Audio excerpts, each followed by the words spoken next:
The email arrived at 2:07 p.m. Subject line, "Thank you for applying." I already knew what came next.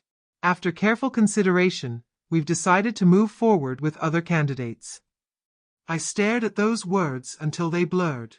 That was the 5th rejection this month, and all from companies I dreamed of working for. But this one stung the most. Vanguard Systems. The same place where my late father had worked as a technician for nearly 20 years before the company restructured and laid him off without warning. I had grown up hearing him talk about Vanguard with pride, how it represented innovation, progress, and loyalty. Now I was staring at an email that proved none of those things mattered. I scrolled down to the signature, Eleanor Grayson, head of HR. She had even added a smiling emoji at the end of her name. The irony burned. When I told my mom about the rejection that night, she sighed softly, placing a cup of tea beside me. "You've always aimed too high, Daniel. Maybe start small." I nodded, but inside, I refused to believe that small was all I deserved. That night, I sat alone at my desk, the cracked screen of my old laptop glowing in the dark. I reopened the same resume I'd sent Vanguard, highlighting every line they'd ignored. Bachelor's in Computer Engineering, top 5% of class. Built an AI-based logistics tracker that reduced delivery delays by 30%. Worked unpaid internships just to gain experience. I whispered under my breath, "You didn't even look." Then, as if the universe wanted to twist the knife, my friend Jason texted me. "Bro, Vanguard hired my cousin. He said they didn't even open half the resumes. They just picked people with connections." Connections. That was the word that haunted me and defined me. I had none. But that night, I made myself a promise. If they wouldn't open my resume, I'd build something they couldn't ignore. Something that would make them wish they had said yes. The first few months after the rejection were chaos. I didn't have funding. I didn't have investors. Hell, I didn't even have a decent laptop. But I had an idea, and more importantly, I had something they didn't: hunger. It started small. I rented a desk in a shared co-working space that smelled like burnt coffee and failed dreams. I called my project Novalink, an AI-driven logistics optimizer. The same concept I'd once pitched in job interviews, only now, I wasn't asking for permission to build it. I sold my old car to buy server access. My friends called me insane. My mom begged me to get a real job. But every time I closed my eyes, I saw that rejection email. Eleanor's name, the emoji, the indifference. It became fuel. The first prototype crashed a dozen times a day. The datasets were too heavy for my cheap system. Still, I pushed through, coding through nights, eating instant noodles, and watching tutorial videos at 3 a.m.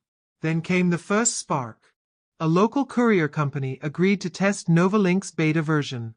Within 2 weeks, their route efficiency improved by 22%, and they saved $12,000 in costs. That single success changed everything. Word spread. Another small business reached out, then another. Within 6 months, Novalink had 5 clients, all through word of mouth. No investors. No corporate backing. Just results. But the turning point came one morning when I got an email from an unknown sender. "We've heard about your system. Would you be open to a meeting?" Halvorson Logistics. Halvorson was no small player. They handled regional contracts, the kind that Vanguard used to dominate. When I walked into their office, the CEO, a sharp-eyed woman named Meredith, shook my hand. "We've been monitoring your product," she said. "Your algorithm is outperforming several established solutions, including Vanguard's." I blinked. "You're comparing us to Vanguard?" She smiled. "We're not comparing. We're replacing." That day, I signed my first major deal. My company, the one I'd built in a cramped co-working space, now powered the logistics system for a multi-million-dollar firm. I should have been celebrating. But all I could think about was that rejection letter. Vanguard had once refused to even open my resume. Now, their competitor was running on my code. But the real twist? That was just the beginning. 6 months after landing the Halvorson deal, I began hearing whispers. Vanguard Systems, the company that had once rejected my resume without even opening it, was in trouble. At first, it was just small talk from vendors and logistics partners. Their new platform keeps crashing. Clients are complaining about delays. They're losing contracts left and right. Every rumor felt like poetic justice whispered by fate itself. But I didn't celebrate. Not yet. Because deep down, I knew this wasn't just coincidence, it was inevitable. Vanguard was built on arrogance. They hired names, not thinkers. They loved handshakes more than innovation. Meanwhile, Novalink had something far more dangerous: evolution. Our system was lean, adaptive, and fast. We didn't need a massive corporate hierarchy to make changes. Every update, every patch, every improvement came from nights I spent obsessing over one idea: make it better than them. Within a year, our analytics were so advanced that clients began calling us first, not Vanguard. By the end of that quarter, 4 of their biggest partners, Halvorsen included, had officially cut ties and switched to Novalink. And that's when the email came. From Eleanor Grayson. Subject: Proposal. Partnership Opportunity. I froze. The same woman who once rejected me was now reaching out, politely, even desperately. She wrote, "We've been following your company's rapid growth. Vanguard believes Novalink's technology could be mutually beneficial to both parties. Would you be open to discussing potential collaboration?" I laughed out loud. Not cruelly, but in disbelief. The universe had a dark sense of humor. Still, I accepted the meeting. Not for partnership. For closure. The day of the meeting, I walked into Vanguard's gleaming glass building, the same one I'd once entered for my job interview. Only this time, I wasn't holding a resume. I was holding an acquisition proposal. Eleanor met me in the lobby, her confident smile thinner now. "Mr. Reed," she greeted, extending her hand. "It's wonderful to finally meet the mind behind Novalink. You've really made an impression on the market." I shook her hand, returning the same polite smile she had given me years ago. "Yes, well," I said. "You could say I've been motivated." As we entered the boardroom, I noticed something. The walls that once felt towering now seemed smaller. The executives who once looked down on me now avoided eye contact. When the meeting began, Eleanor leaned forward. "Our goal is simple: a merger.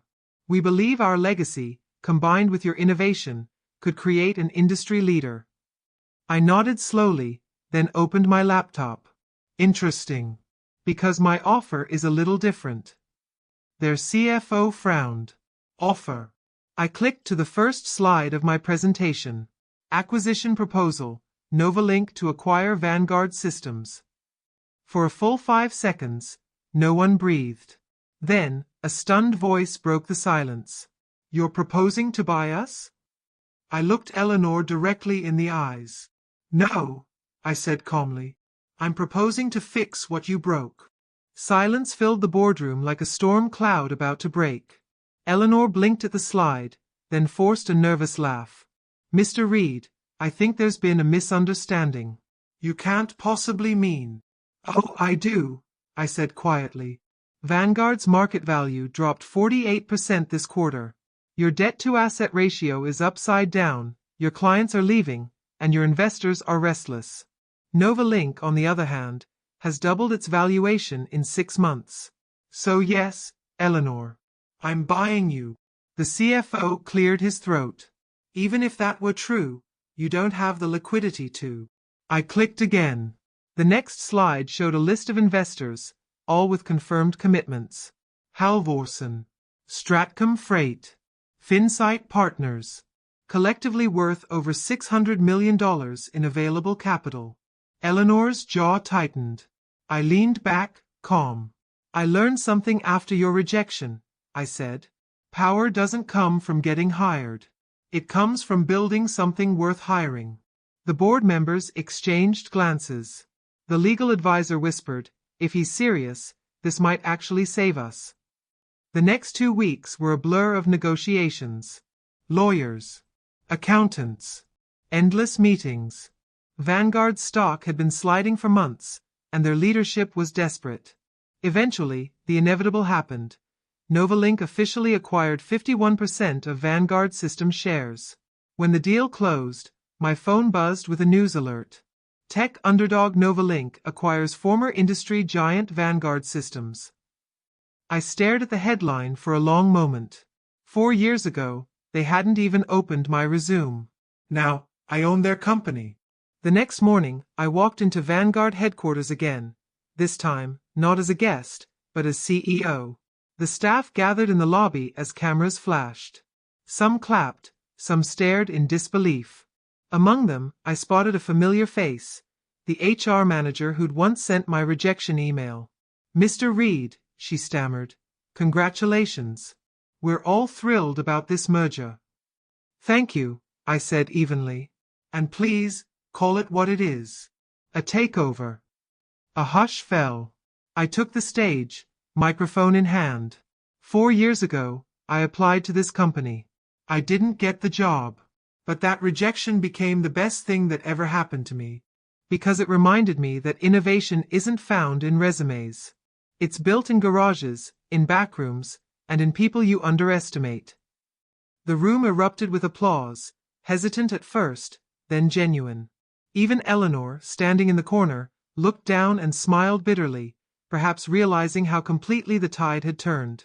After the speech, she approached me privately. "Daniel," she said softly, "I suppose this means I work for you now." I met her eyes. "Yes," I said. "And don't worry, I don't hold grudges. I just remember lessons." She nodded, humbled. "I misjudged you." "No," I said.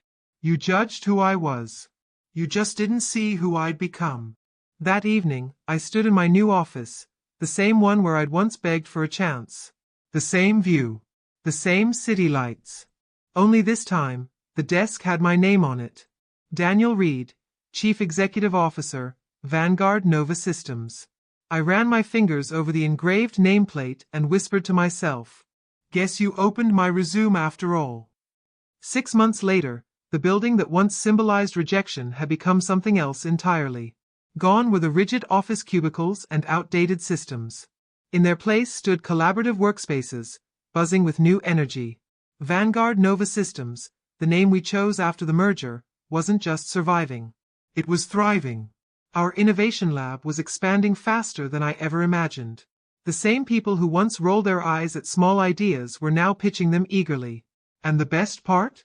We'd started a scholarship program, one designed for students who, like me, had been told they weren't qualified enough. Every quarter, we funded 3 underprivileged tech innovators to bring their ideas to life. Because I'd learned something during those sleepless years, revenge might feel sweet, but empowerment lasts longer. One morning, as I reviewed quarterly reports in my office, there was a knock at the door. "Mr. Reed," said my assistant, "there's someone here to see you. She says it's personal." I looked up. "Who is it?" She smiled faintly. "Eleanor Grayson." For a moment, I said nothing. Then, "Send her in." Eleanor entered quietly, dressed in the same impeccable style, but there was a humility in her eyes I hadn't seen before. "Daniel," she said softly, "I just wanted to say thank you. You didn't have to keep me on after the merger. But you did." I gestured to the chair across from me. "Sit." "I didn't keep you on out of pity, Eleanor. I kept you because you're good at what you do. You just stopped believing that others could be, too." She nodded, eyes glistening. "I learned that the hard way." I smiled. "So did I." We sat in silence for a moment, the air thick with understanding. Then she said something that caught me off guard. "You've turned this company into something extraordinary. You proved us all wrong." I chuckled. "You didn't make me who I am, Eleanor. You just gave me the push I needed to find him." As she left, I turned toward the window. Below, the city pulsed with motion. The same city that had once ignored me now buzzed with my company's trucks, screens, and billboards. Later that week, I gave a keynote speech at a national tech conference.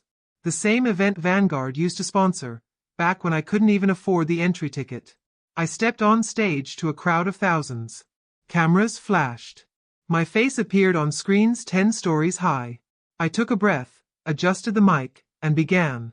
A few years ago, I sent a resume to a company that never replied. So I built something that couldn't be ignored. Success isn't about revenge. It's about resilience. It's about proving to yourself that every no is just an unopened door, one you'll eventually own the key to. The crowd erupted in applause.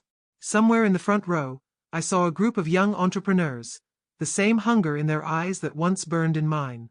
And I realized, this was never about getting even. It was about becoming more. When I walked off that stage, my assistant handed me the latest financial report: record profits, global expansion plans, investor confidence soaring. But none of that mattered as much as the note scribbled at the bottom of the page. To the one who proved that rejection can be the start of everything. I smiled, the kind of smile that doesn't come from victory, but from peace. Because in the end, I didn't just acquire a company. I acquired every version of myself that they once said would never be enough.